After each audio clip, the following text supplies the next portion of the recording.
It started with the rain.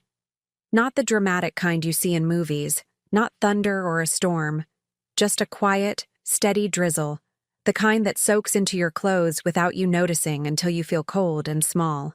I stood at the bottom of the courthouse steps, watching my family disappear inside, one by one, as if I didn't exist. Not one glance back. Not even from David. He used to hold my hand when we were kids, and Mom would get upset. Back when we thought blood meant something. The security guard stepped in front of me, eyes flicking down to his clipboard. "Sorry, ma'am. Private room. Family only." I didn't answer right away.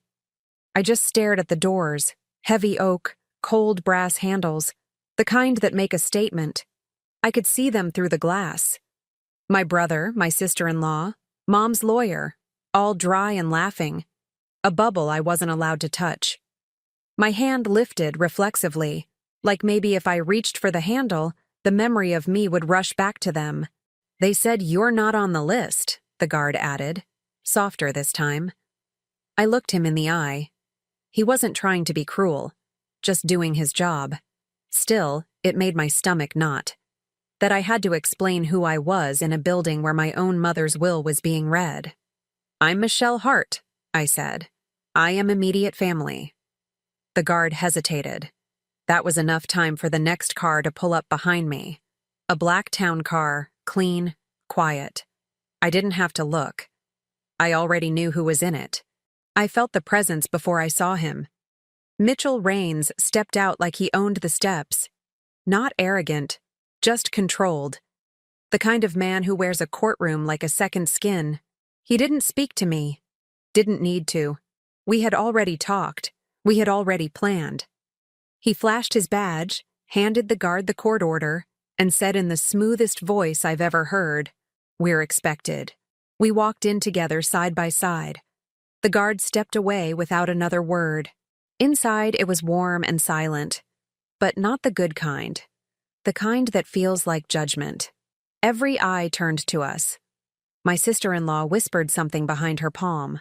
My brother froze mid-sentence. And Mr. Tilson, my mother's longtime attorney, cleared his throat 3 times before speaking. "Michelle," he began. "This isn't necessary?" I finished for him. "I agree. It never should have been." I sat down in the seat across from Mom's empty chair. I chose that one on purpose. She used to sit at the head of the table during Sunday dinners, flanked by David and me. I used to think that meant something, the way she looked over us. But toward the end, she barely looked at me at all. I didn't take off my coat. I didn't put down my purse. I just folded my hands and waited. "Shall we begin?" Mitchell said coolly.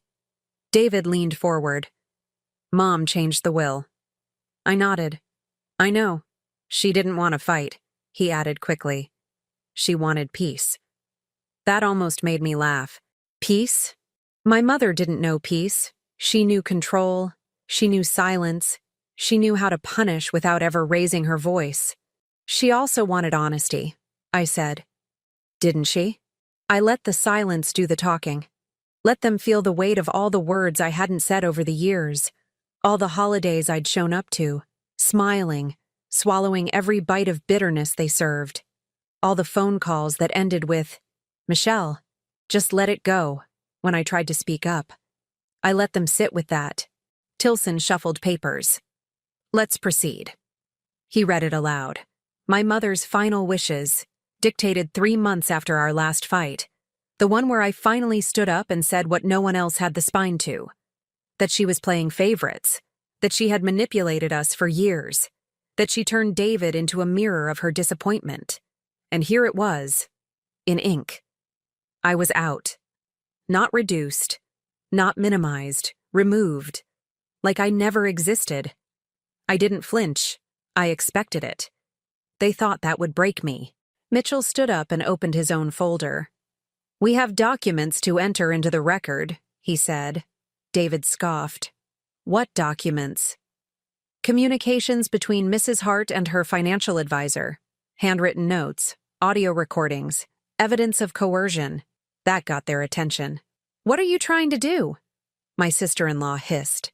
"Are you accusing your own mother?" I raised one hand, not to silence her, but to keep myself steady. I'm not accusing anyone, I said quietly. I'm just showing what's already there. They tried to argue. Tilson stammered something about timing, about protocol. David's face flushed red. My sister-in-law reached for her phone, but none of them moved to touch the folder Mitchell laid out in front of them. They were too afraid. I stayed seated, still as a painting. I wanted them to look at me. Really look, because this was what they'd made. You all thought I wouldn't come, I said. You thought I'd cry or beg or walk away like I always have. But I didn't come for the money. I came because I finally understand something. I looked directly at David. I understand that silence protects power. And I've been silent for too long. I let the words hang in the air, let them feel it. Not just what I said, but what it meant. This wasn't revenge.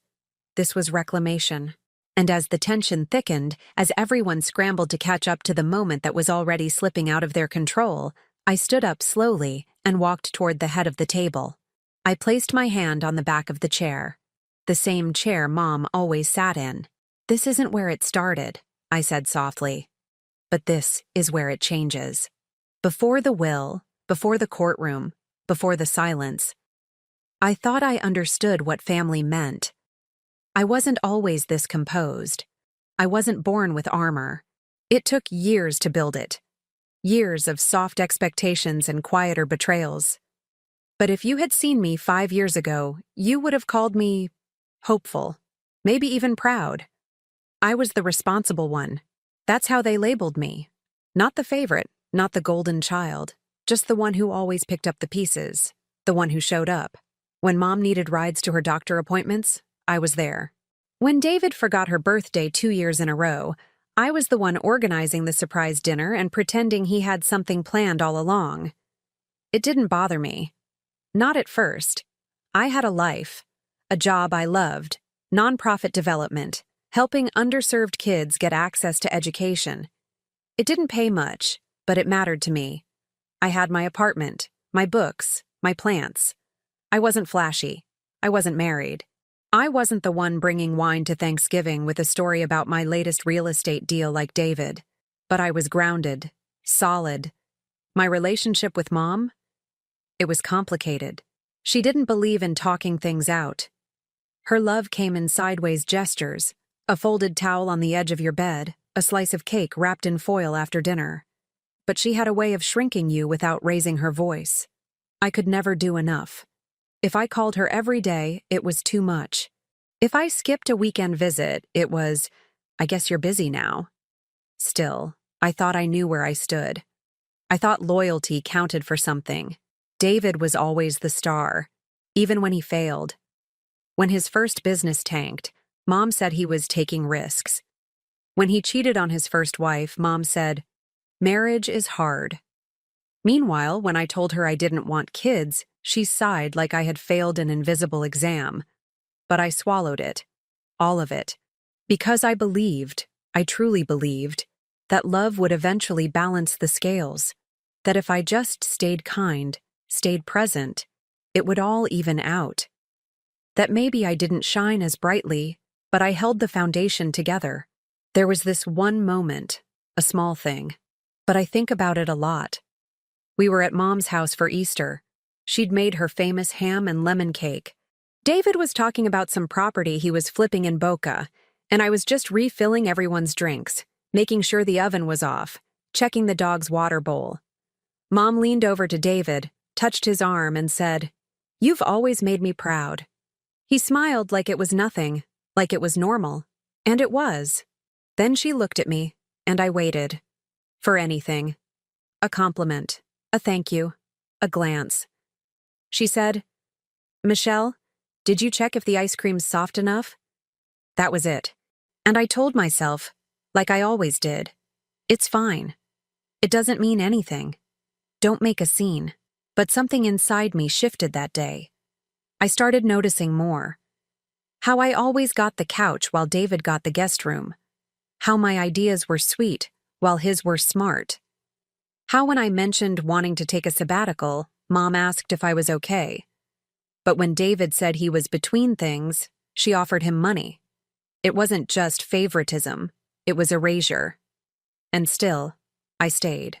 Because I believed something very specific, something I carried like scripture. If you're good and kind and loyal, you'll be valued. Maybe not loudly, but deeply. I thought that was how family worked.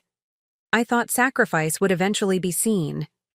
Looking back, I see how naive that was. But back then, it was gospel.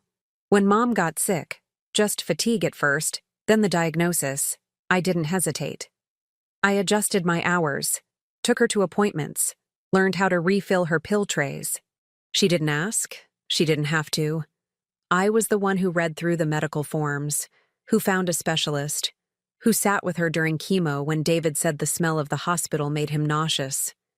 She never said thank you, but she let me brush her hair when it started falling out. And I thought that meant something. David showed up when the doctors talked money, when the questions started circling about insurance, power of attorney, long-term care. He was suddenly present again.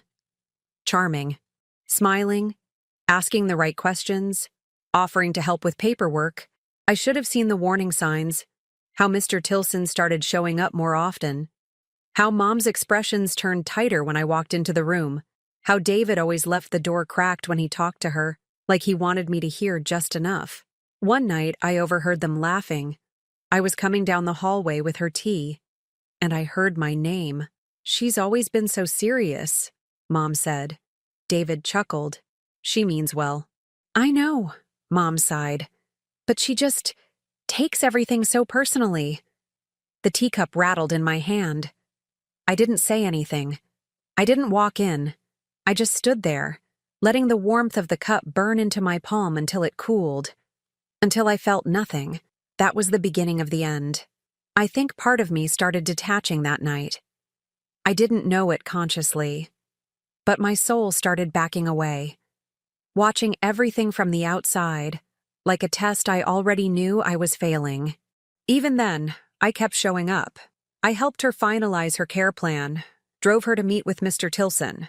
I sat in the waiting room while they talked. And when she came out and said, "I think it's time we updated some things," I smiled and said, "Whatever you need." That was 6 weeks before she passed. And when I got the call that she'd gone peacefully in her sleep, I cried like a child, not just for her, but for everything I had carried. Everything I never said. Everything I had hoped for that would now never come. It wasn't until 3 days later that David told me the will had been changed, that Mom had wanted to make sure things were simple, that she wanted someone with more business experience to manage the estate. I remember blinking, just blinking, as if he had spoken in another language, as if my body hadn't registered the betrayal yet. And that night, alone in my apartment, I sat on the floor, phone beside me, untouched. I didn't call anyone, didn't rage, didn't scream. I just sat there and realized she saw me the whole time, and she still chose him. That's when the kindness cracked.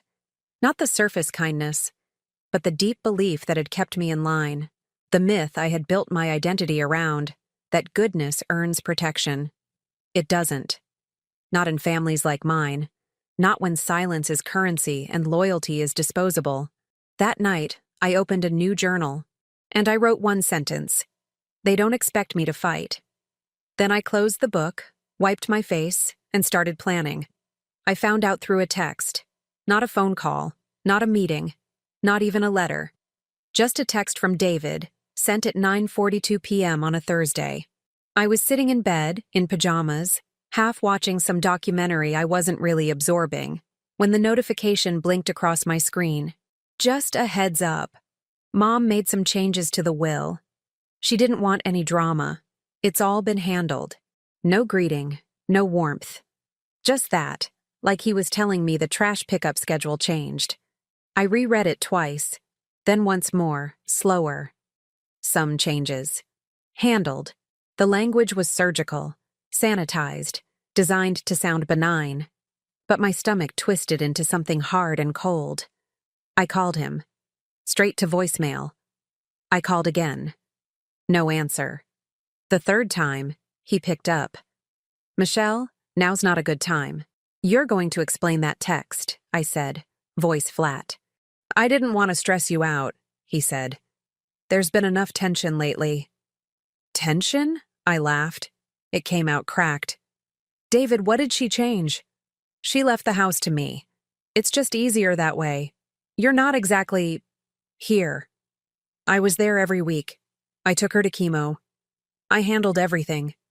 She said you were getting too emotional, that you couldn't make clear decisions. I went silent. That was the line. That was the script she always ran when I stopped being obedient. Too emotional. Not practical. Not level-headed. Like my humanity disqualified me. Don't make this a thing, Michelle. It's done. She wanted it this way. I sat there staring at the wall after he hung up. My body was cold, but my face burned. It wasn't about the house. It wasn't about the will. It was about what it meant. That all those years of showing up, of sacrificing quietly, were disposable. I stayed up that night until sunrise. I didn't cry. I didn't sleep. I just sat in the dark, listening to the radiator hum, trying to understand how someone could look at my loyalty and see a threat. The funeral was 2 days later. I hadn't planned to speak, but something inside me needed to stand up. I wore navy instead of black. I sat 3 rows back.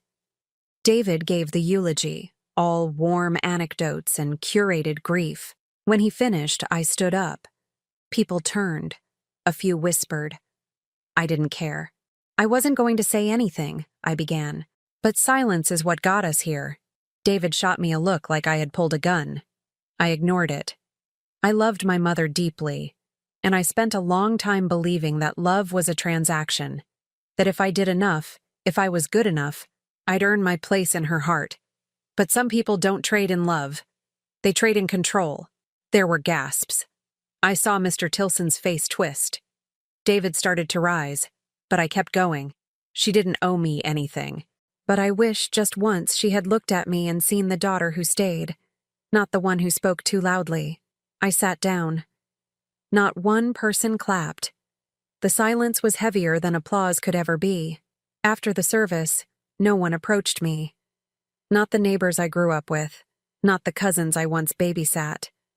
Not even our Aunt Elaine, who used to sneak me cookies at Christmas.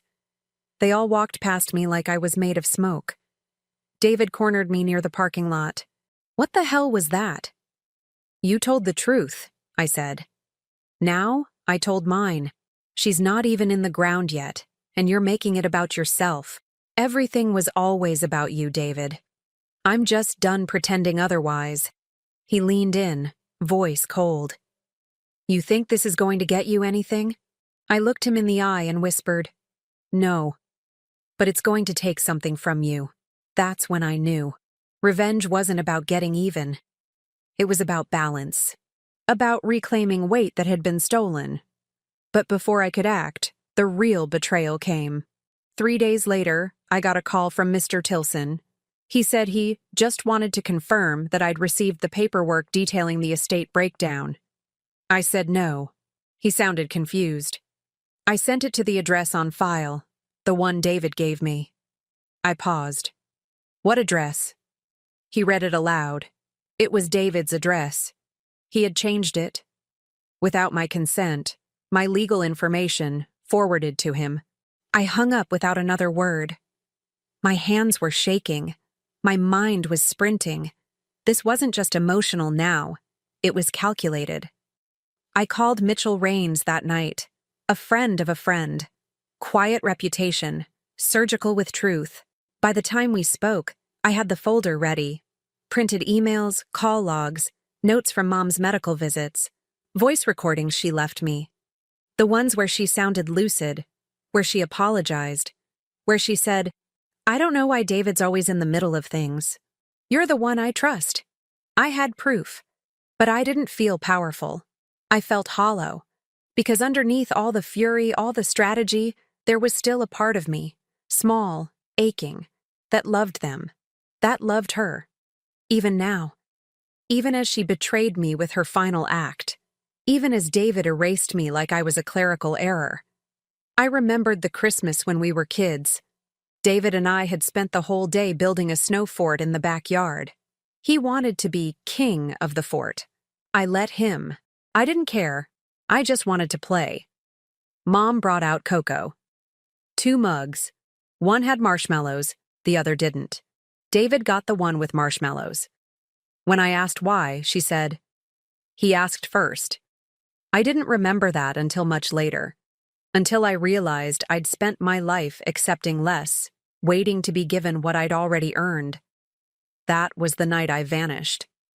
I turned off my phone. I left work without notice. I got in my car and drove south. No destination. No plan. I just needed to leave the echo chamber of their voices, of my own disappointment. I booked a room in a quiet motel near a lake I'd never seen before. I stared at the ceiling for hours. I didn't write. I didn't eat. I didn't answer the door when the cleaning staff knocked. I wasn't Michelle Hart anymore. I was just empty space. It's hard to describe what it feels like to disappear while still being alive. Your body moves, you brush your teeth, you breathe, but nothing connects. You become a hallway with no doors. A story with the last page ripped out. And yet, in that silence, something began to whisper back. Not loud, not angry, just steady. A question. What if you stopped waiting to be chosen? I didn't leave a note. Didn't pack much, just drove. I passed cities I used to know, names that once meant something. I kept driving until the roads got quieter, the signs more faded. I stopped somewhere near the Blue Ridge foothills, in a town so small it barely made the map. There was a gas station, a diner, and a roadside motel that smelled like mildew and pine cleaner. Room 6. That became my world. The wallpaper peeled at the edges. The TV didn't work, the shower never got hot, but none of that mattered. Not when the ache inside me made everything else feel irrelevant. I checked in under the name Marla. It was the first thing that came to mind. The woman at the desk didn't ask for ID. I handed her cash, and she handed me a key. I stopped wearing makeup, stopped checking my phone, stopped eating on schedule. There was a diner down the road, and I'd walk there sometimes, order coffee and toast, just to hear another human voice. No one asked questions. They just refilled my cup. Days blurred. Time didn't exist the same way anymore. It just passed, like wind. I lost track of how long I'd been there. A week? 2? Every morning I woke to silence. Every night I listened to the hum of the vending machine outside my room and wondered how a heart could still beat when it had nothing left to believe in. I stopped looking in mirrors. Not because I hated what I saw, but because I didn't recognize it. My eyes had gone dull. My posture curled inward, like even my spine wanted to disappear. I looked like a woman in witness protection, only there was no crime. Unless you count being naive. I thought about Mom. Not the cold version. The real one. The one who made peach pie every July even when she was tired. The one who sang to herself when she folded laundry. I hated her, and missed her in the same breath. And David? I don't even know what I felt. He was everywhere and nowhere. His voice lived in the cracks of my skull. You're being dramatic. It's just easier this way. Don't make it about you. Every time I thought about going back, I couldn't breathe. What would I go back to? The life I built was burned down. The people I thought I knew were masks. And the woman I had been. The fixer. The helper. The one who never asked for more. She was gone. There was one night I thought I wouldn't make it.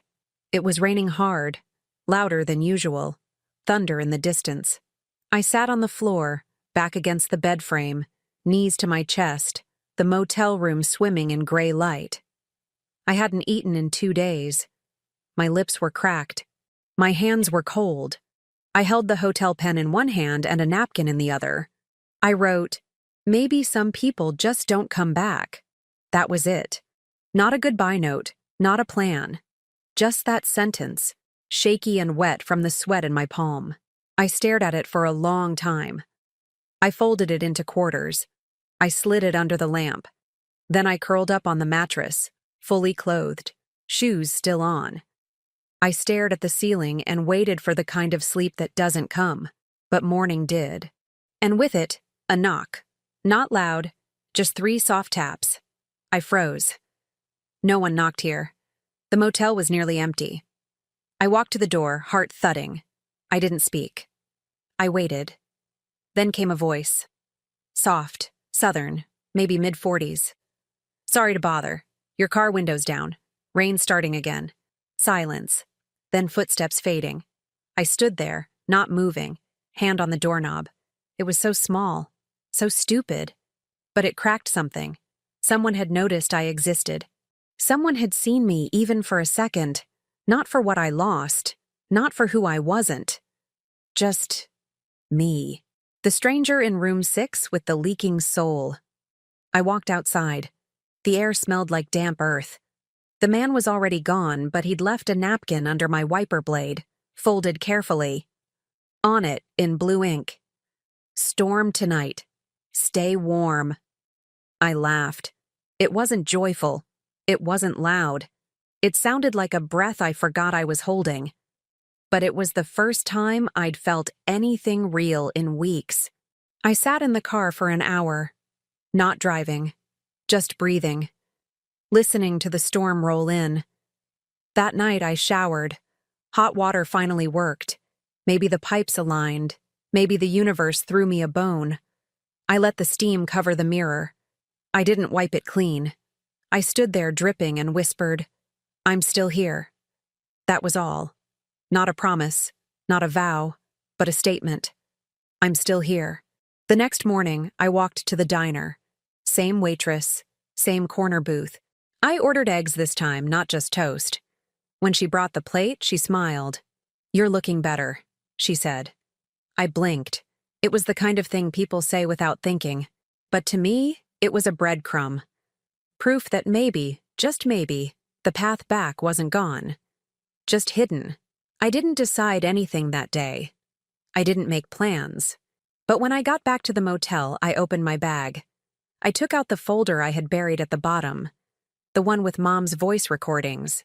The one with my notes, my research, my legal documents. I spread them out on the bed. I looked at every page, not for evidence, not for closure, but to remind myself, you were right. They made you feel crazy, but you weren't. You saw it clearly. You always did. By nightfall, I had repacked the folder. Tighter this time. Neat. Intentional. I placed it beside the lamp, right where the napkin used to be. The pen was still on the nightstand. I uncapped it and wrote 5 words across the top of a fresh page. If I return, I rise. And then I went to sleep. Not vanished. Just not yet ready. Coming back wasn't a decision. It was a momentum. Slow. Reluctant. Rooted not in forgiveness, but in clarity. I didn't drive straight home. I stayed off the highways, took back roads through towns where no one knew my name. I watched the world move without me and felt no urgency to catch up. But every day something small returned. The way I held my shoulders, the way I ordered coffee, the way I said my name at check-ins, like it had weight again. When I finally returned to the city, I didn't go back to my old apartment. I let the lease lapse. It was never mine anyway. It was just a holding cell dressed up like home. Instead, I rented a short-term sublet above a hardware store. Small, sparse, but clean. The kind of place where you hear your own breath when you wake up, and it doesn't scare you anymore. I got a job. Not the kind I used to have. Suits and donor meetings and spreadsheets filled with hollow smiles. This one was at a women's legal resource center, helping people file restraining orders, navigate court systems, reclaim stolen rights. I didn't tell them my full story. I didn't need to. They saw it in my eyes. There was a woman who came in during my second week. She was mid-30s, quiet, bruised, and terrified. Her boyfriend had locked her out, drained her joint account, told her no one would believe her. She clutched the paperwork with shaking hands. I walked her through it, step by step. I showed her how to file, how to document, how to leave no cracks. And when she looked at me, really looked, she whispered, "You make me feel like I can breathe again." That's when I knew. My pain wasn't wasted. It had a purpose now. I wasn't here to relive it. I was here to translate it into action, into clarity, into defense for people who hadn't yet found their voice. I wasn't healed, but I was useful. I started running again. At dawn. Empty streets, cold air, sneakers pounding pavement like war drums. Each step felt earned. Like I was reclaiming parts of my body that had gone numb. I didn't run to escape. I ran to arrive. And then one day, I got a call. A familiar voice. Low. Hesitant. "Michelle, it's Anna Lane." I froze. "I know you probably don't want to hear from me," she said. "But I thought you should know. I saw David." My stomach tightened. "Okay. He's different, jumpy, nervous, talking to a lawyer every other week." "I'm sure he is." She paused. "I also found something." There was a rustle on the other end, paper shifting. "After the funeral, I cleaned out your mother's garage. I found a box labeled private. Thought it was just old letters. But there's a file in there. Legal correspondence. From before the will was changed." "What kind of correspondence?" "It's from Tilson's office, but it wasn't addressed to your mother. It was addressed to Camille." I blinked. Camille had been my mother's best friend. Church circle. Widow. They used to bake together on Sundays. She had always been kind to me. I hadn't seen her since the memorial. She hugged me then, tight, teary-eyed, and said, "Your mother loved you, in her own way." I believed her. Until now. I met Elaine 2 days later at a neutral cafe. She slid the file across the table. Inside were copies of emails. One stood out immediately. From Camille J. to R. Tilson. Lawchambers.com. Subject, regarding new documents. Per our discussion, Mrs. Hart believes Michelle may cause issues with the new estate arrangement. She's asked me to pass along her preferences discreetly. As you know, David agrees that limiting Michelle's access will avoid emotional turbulence. I'll continue supporting Mrs. Hart with any needed signatures. She trusts me to guide her. I read it 3 times. I didn't cry. I didn't rage. I just felt still, as if every blood cell had paused to absorb the depth of betrayal. Camille, the woman who braided my hair as a child, who read me bedtime stories when Mom was too tired, had orchestrated my exile like it was a favor. I looked at Elaine. Why would she do this? She shook her head, voice thick. Some people want to stay close to power, even if it means burning bridges they helped build. That night, I walked into the bathroom. I looked at myself for the first time in weeks. Really looked. I saw the fine lines, the new strength in my jaw, the quiet in my eyes. I wasn't broken. I was reforged, and I didn't want to hide anymore. I cut my hair, not drastically, just enough to feel the weight fall. I changed my wardrobe, black, gray, navy, clean lines, strong shoulders. I wasn't dressing to be pretty. I was dressing like armor. I called Mitchell Raines the next morning. "I'm ready." He didn't ask what I meant. We met that afternoon in his office. I laid out everything, the emails, the voice memos, the legal inconsistencies, the unauthorized change of address logs, the coercion hidden in care. Mitchell smiled, slow and deliberate. "Let's begin." And we did. We filed paperwork, opened a quiet investigation, not to reclaim money, but to expose manipulation, to invalidate the revised will based on undue influence and fraudulent representation. It wouldn't be fast, it wouldn't be easy, but it would be documented, filed, visible. I didn't plan to scream. I planned to reveal. While the case began moving through the early motions, I kept building myself. I volunteered for community workshops, taught women how to recognize legal gaslighting, helped write a grant proposal for safe housing. Every time I handed someone a clipboard, I handed them a little piece of myself, Not the wounded girl, but the woman who had walked through fire and mapped the way out. One afternoon, I stayed late at the center. A teenage girl was sitting outside, hoodie up, hands shaking. I brought her tea. No questions. She finally said, "Everyone acts like I'm crazy." I smiled gently. They do that when they're scared you might see things too clearly. She looked at me like I'd cracked some code. That night, walking home, I realized I used to need permission to be seen. Now I offer it to others. The folder on my desk grew thicker. The paper trail we were building was tight, clean, undeniable. Camille's involvement, David's pressure, Tilson's passive compliance. I wasn't just reclaiming my name, I was rewriting the part they tried to edit out. I changed my email signature that week. Michelle Hart, Legal Advocate Women's Defense Network. I stared at it for a long time before sending my first email. A symbolic gesture, maybe, but it mattered. Because this wasn't a return. This was a debut. They thought I was gone. I was just becoming impossible to ignore. They called it a clarification hearing. A sanitized phrase. Just paperwork, they said. A technical review. No drama necessary. But they knew. They all knew. The truth had been rustling under their feet for months, and now it was coming to the surface. The room was small. Too small for what was about to happen. Just 12 seats, oak table, cheap carpet, but there was something sacred about it. Not because of the law, but because I was no longer the one sitting in silence. Mr. Tilson was already there when I walked in, adjusting his cuffs, fidgeting with papers. He looked thinner, paler.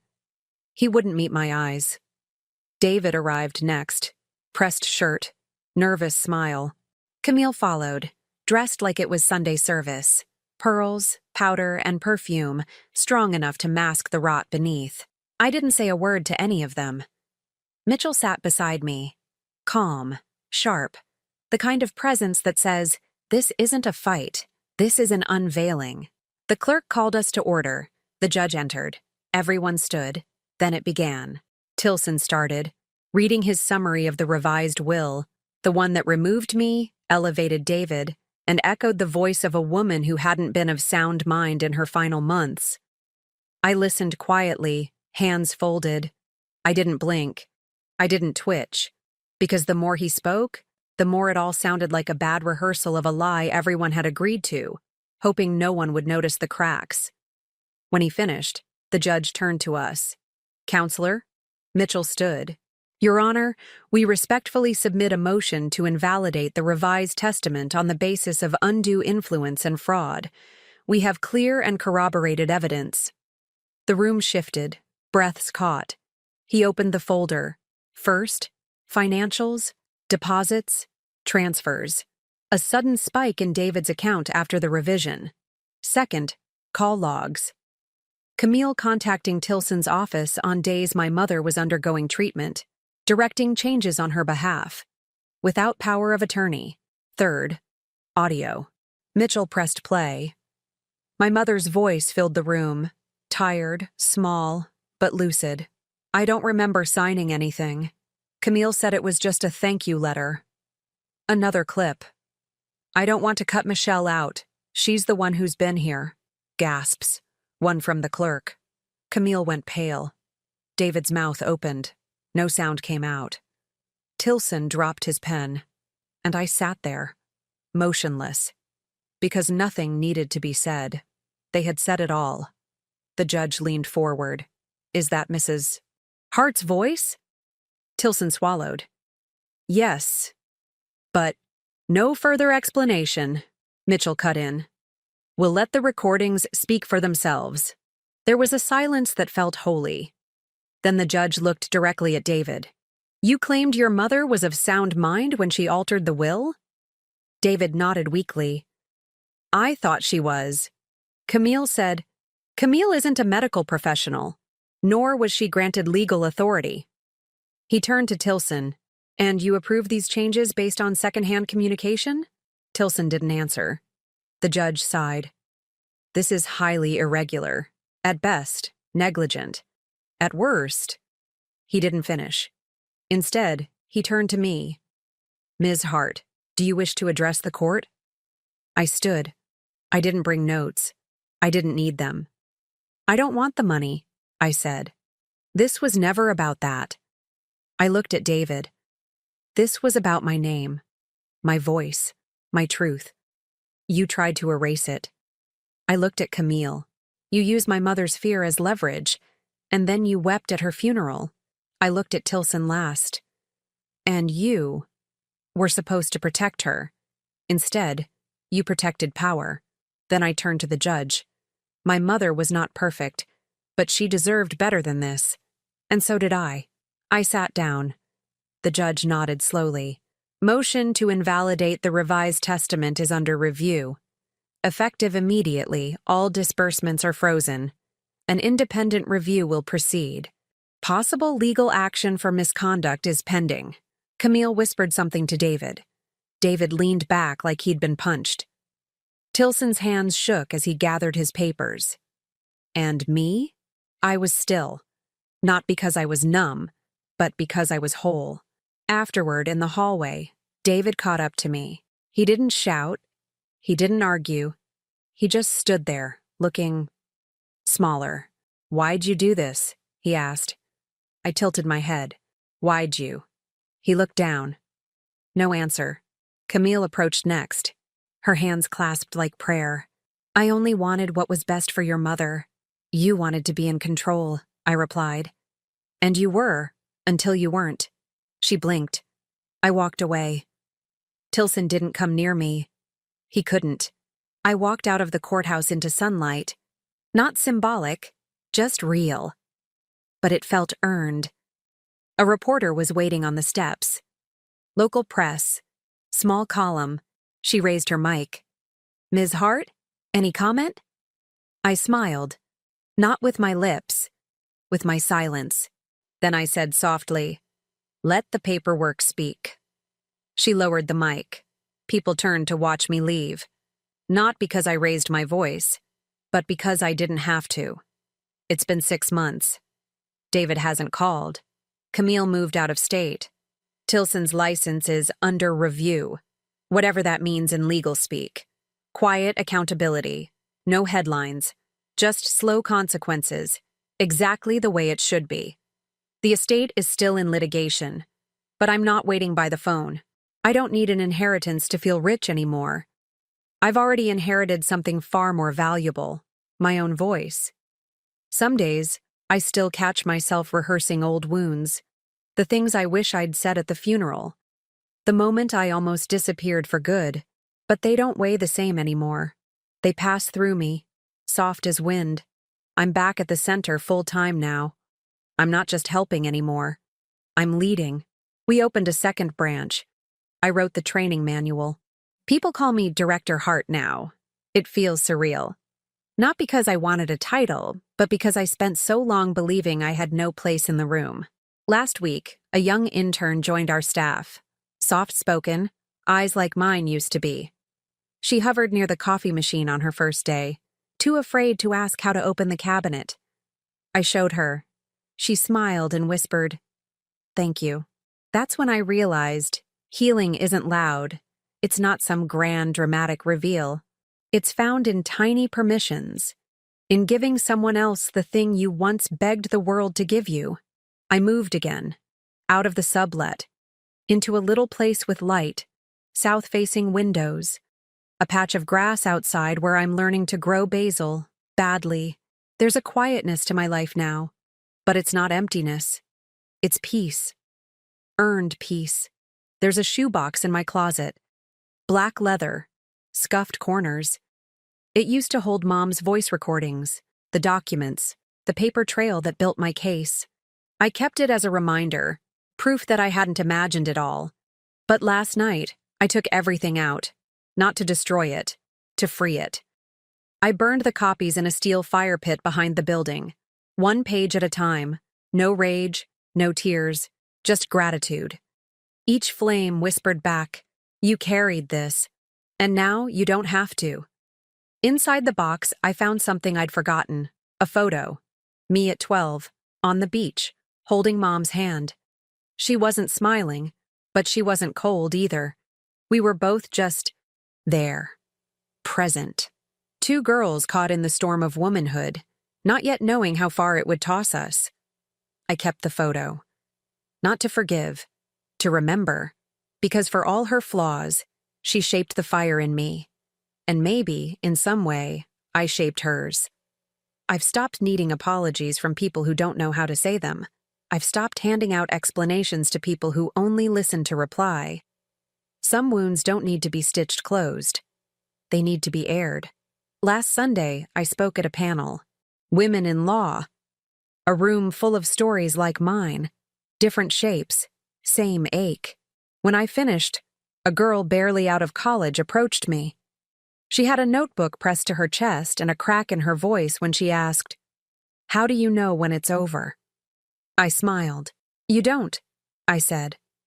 "But one day, you stop bleeding when they say your name." She nodded, eyes wide, and scribbled it down like scripture. That evening, I walked home slowly. No rush. The air was crisp. A kid on a bicycle zipped past me on the sidewalk and yelled, "Excuse me, ma'am," with a grin too big for his face. He reminded me of David when we were small, before the shadows came between us. And maybe that's the lesson. Not that family can't fail you, but that love and betrayal can live in the same house, and only one of them gets to stay. When I reached my door, I found an envelope tucked under the mat. No return address. Just my name, handwritten. Inside was a check. Court-ordered restitution from the frozen assets. No note, no apology. I folded it in half and placed it inside a manila folder. Then I walked upstairs, logged into our center's donation portal, and transferred every cent to the Women's Legal Defense Fund.